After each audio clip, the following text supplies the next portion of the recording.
Years ago, long before the world knew her name, Adéọlá was already famous for a single, unshakable habit, treating every bank alert like a guest that was already running late for somewhere else. Adéọlá did not merely spend money, she performed it. She wrapped every expense in a cloak of high-level spirituality, making her recklessness sound like the deepest form of faith. She was a product of the shy money compound, a home where wealth never unpacked its bags. Her father taught her that money was too timid to stay in one place, and her mother insisted that God only smiled on the hands that were constantly open. So, when Adéọlá began earning her own living, she didn't just follow the family tradition, she championed it with her full chest. To Adéọlá, money was never meant to be a stagnant pool, it was a rushing river. She had a theory for everything: if money stayed in an account for more than 48 hours, it became stale.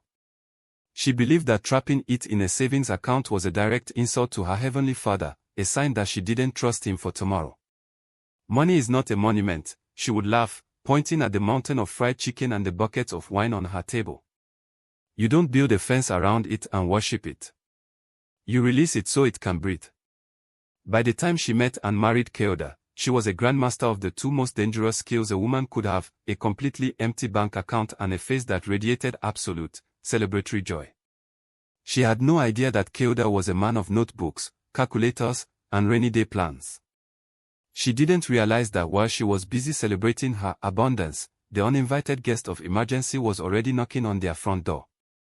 Adéọlá's philosophy was not born in a vacuum, it was inherited, polished, and perfected in the lively, chaotic rooms of her childhood home. Growing up, her father was a man who treated a paycheck like a hot coal, something to be passed along as quickly as possible before it burned a hole in his palm. He used to sit on their porch, leaning back with a toothy grin, telling anyone who cared to listen that money was inherently shy. If you stared at it too long in a drawer, he claimed, it would get uncomfortable and find a way to disappear anyway, so you might as well send it out on a mission of joy.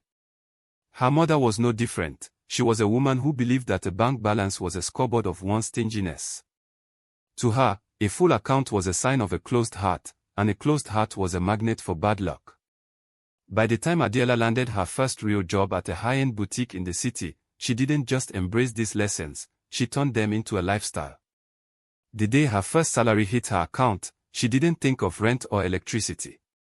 Instead, she felt a surge of what she called the abundance vibe. She walked into the market that evening with her full chest, her head held high and a smile that suggested she had just inherited a small kingdom. She bought the largest turkey the poultry seller had, not because she needed it, but because the act of buying it made her feel powerful. She bought crates of soda for neighbors she barely spoke to and tipped the delivery boys with enough cash to make them bow until their foreheads touched the ground. When her friends suggested she open a savings account, Adéọlá would let out a melodious laugh that silenced the room. Save, she would ask, adjusting her brightly colored head wrap. Why would I trap the blessing? If I act like a person who is lacking, the universe will treat me like a person who lacks. But if I flow like the ocean, the tide will always come back.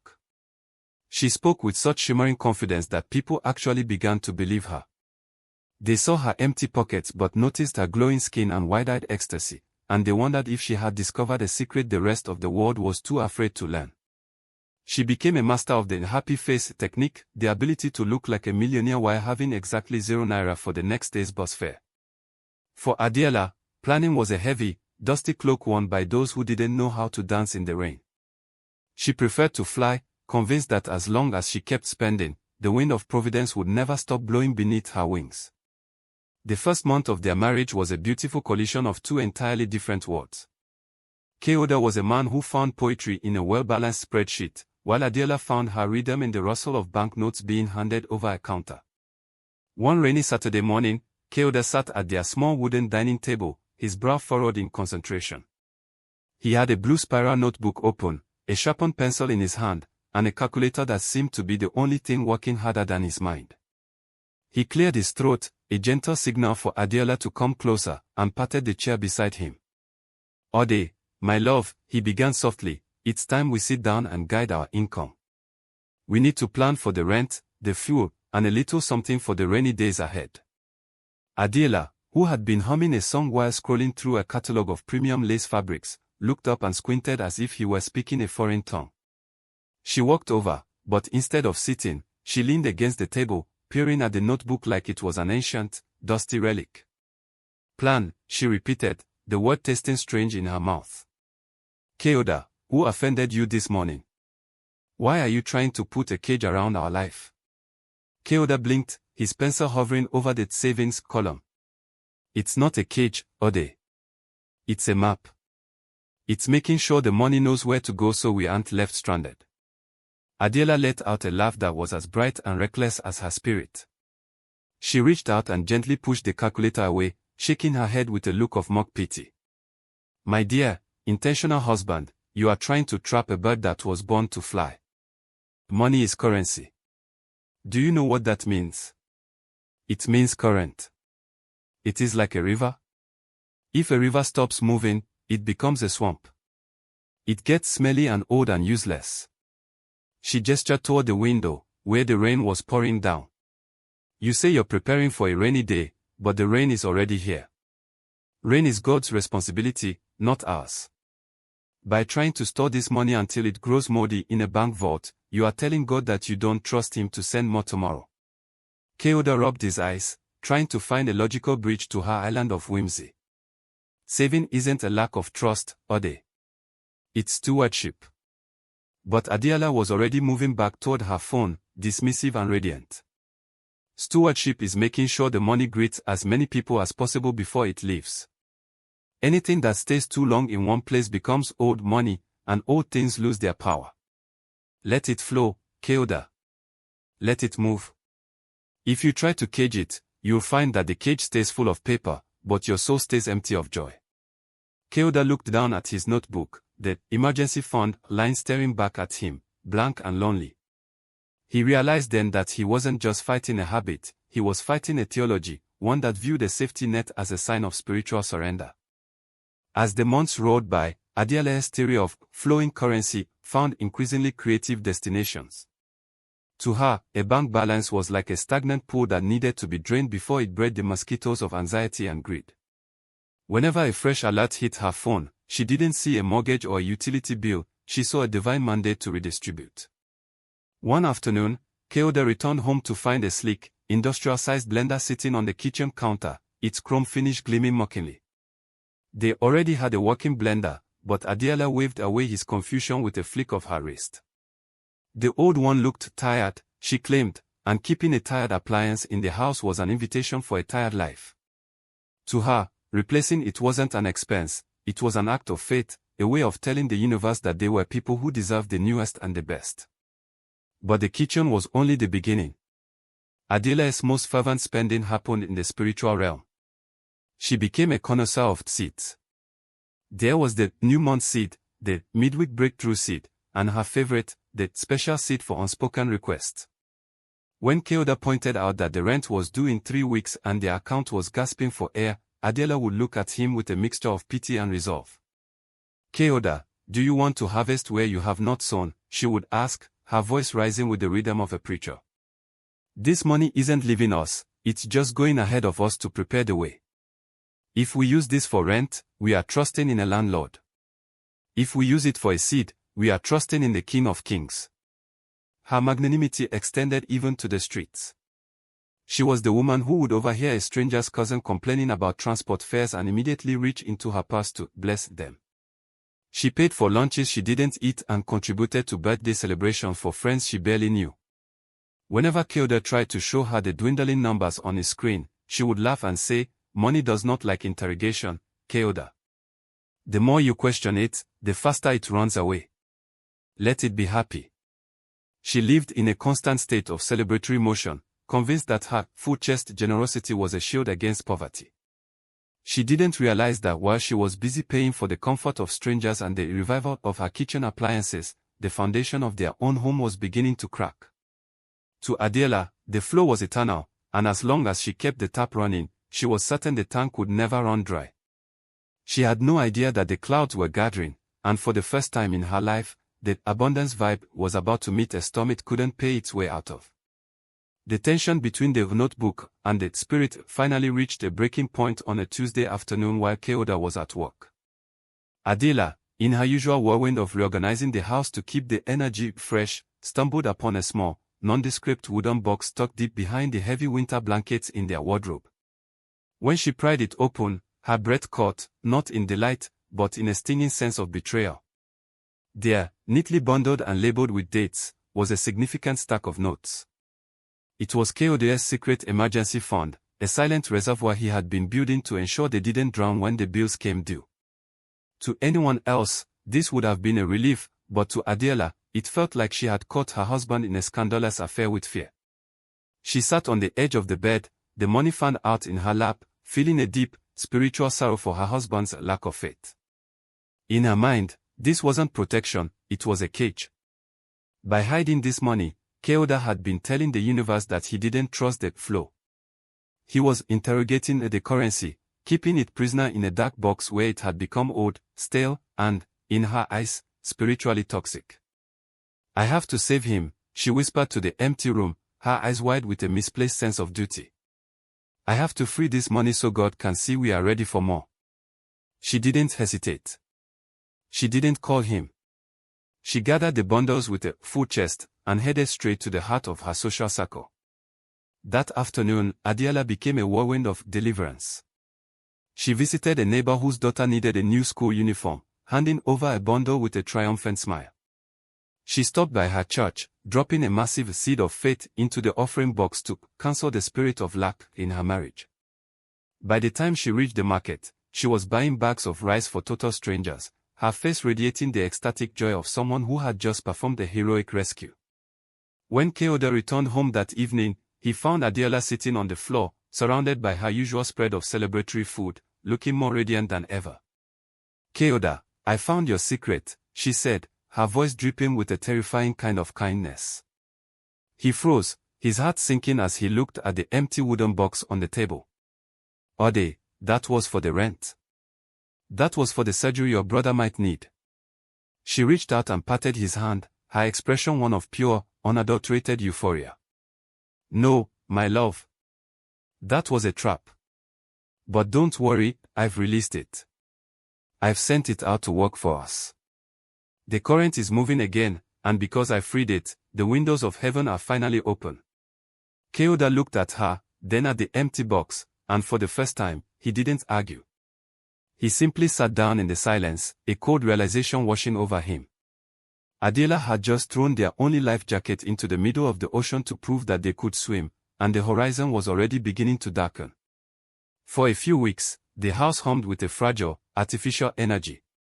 Adéọlá walked through the rooms with the posture of a conqueror, convinced that her sacrifice of Káyọ's secret stash had shifted the heavens in their favor.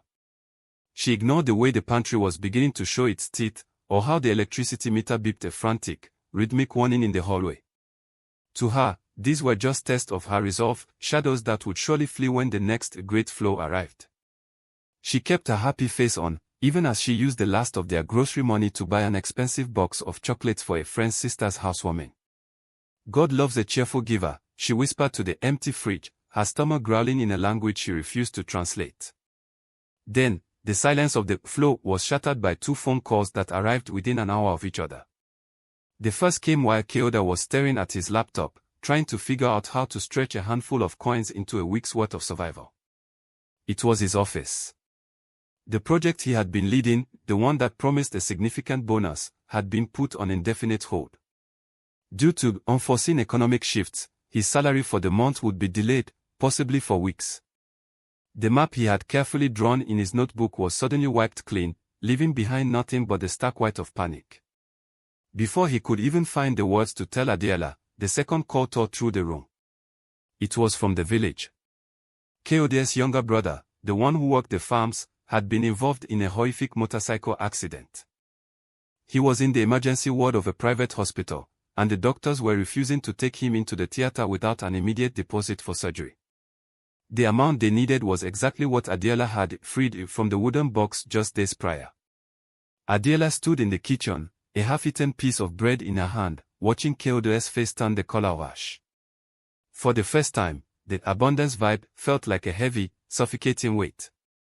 She reached for her phone, her fingers trembling as she logged into her banking app, hoping for a miracle, a divine error, anything. But the screen stared back at her with a cold, digital indifference. The balance was a mocking string of zeros. The current. She stammered, her voice small and stripped of its usual melodic confidence. Káyọ, I thought if I gave it away, it would come back doubled. Káyọ didn't look at her.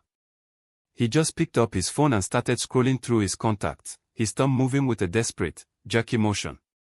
The happy face Adéọlá had spent years perfecting finally cracked, revealing the hollow terror underneath.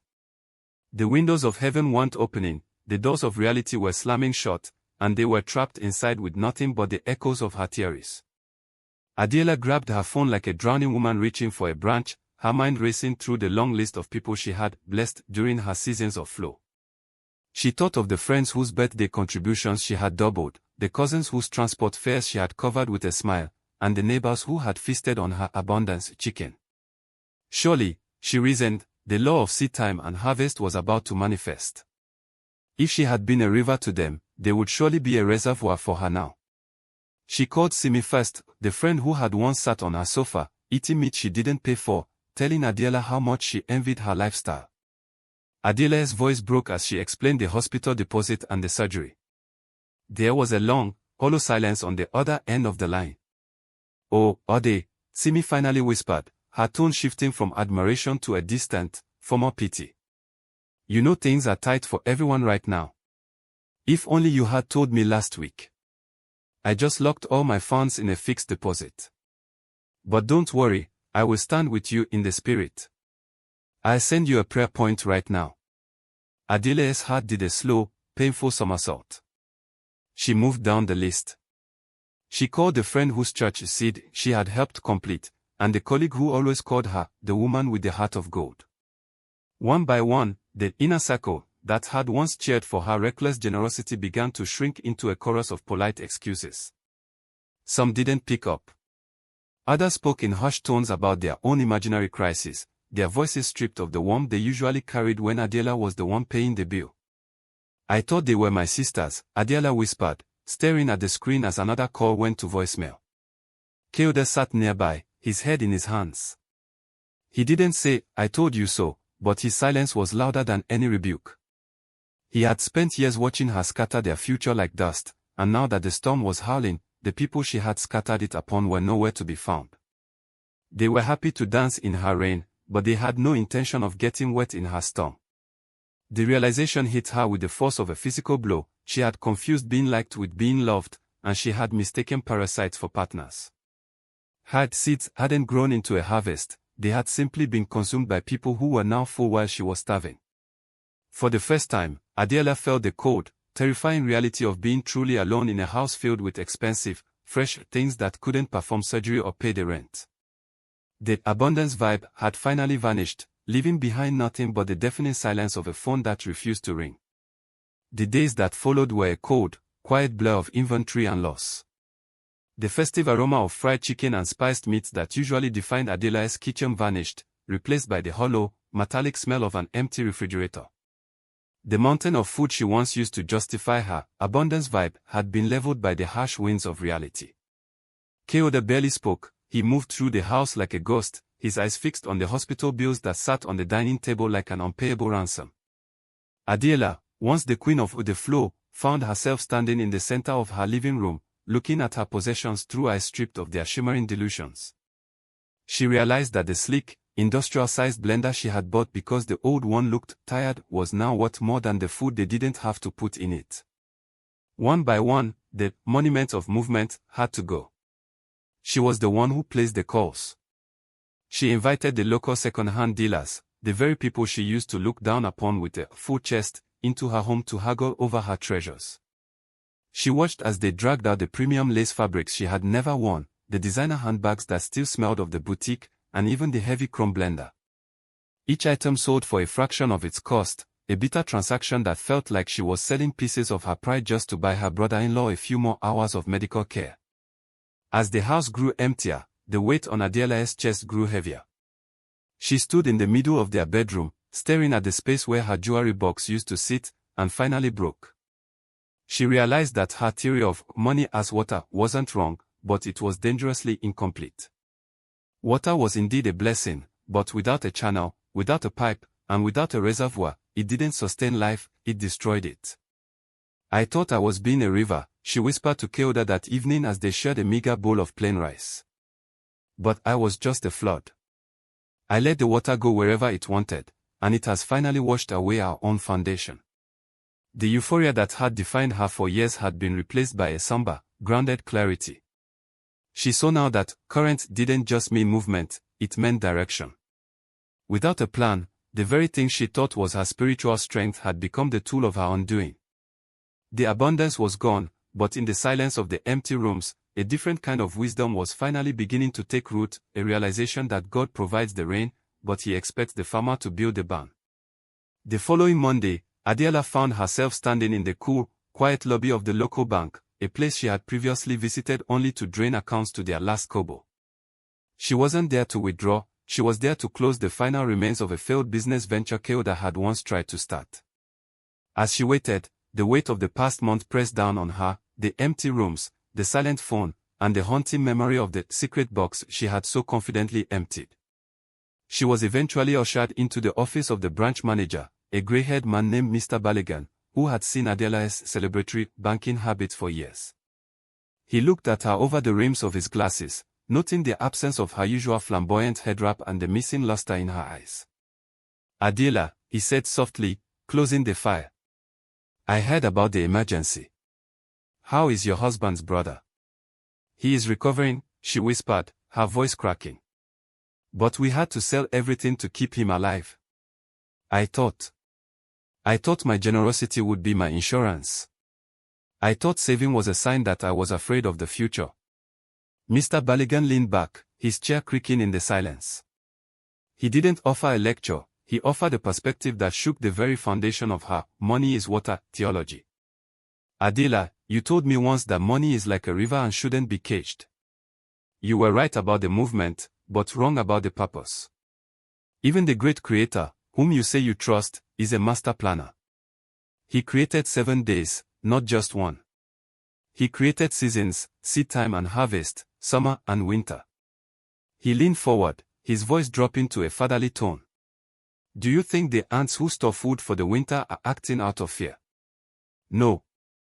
They are acting out of honor for the season that is coming. Saving isn't an insult to God's providence, it is a way of honoring the abundance He gives you today so it can serve you tomorrow. God provides the rain, yes, but He gave Joseph the wisdom to build the granaries. Without the granaries, the promise of the harvest would have rotted in the fields." Adéọlá sat frozen. For years, she had viewed Keoda's notebook as a symbol of unbelief, but Mr. Baligan made it sound like a holy blueprint. She realized that by refusing to plan, she hadn't been trusting God, she had been tempting Him. She had been jumping off the temple roof, expecting angels to catch her, while ignoring the stairs He had provided.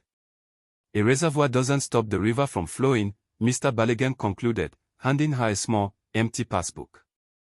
"It just ensures that when the river is low, the village doesn't die of thirst." Adéọlá took the book with trembling hands. It was thin and light, but to her, it felt heavier than all the abundance chicken she had ever bought. For the first time, she saw a bank account not as a cage for her spirit, but as a channel for her survival. She walked out of the bank not with a full chest of pride, but with a heart that was finally ready to be a steward instead of just a consumer. A year later, the atmosphere in Adéọlá's home had undergone a quiet but profound revolution. The loud, frantic energy of the flow had been replaced by a rhythmic, steady pulse that felt like a long overdue deep breath. On the same wooden dining table where Keoda once sat alone with his calculator, there now sat a row of neat, labeled envelopes.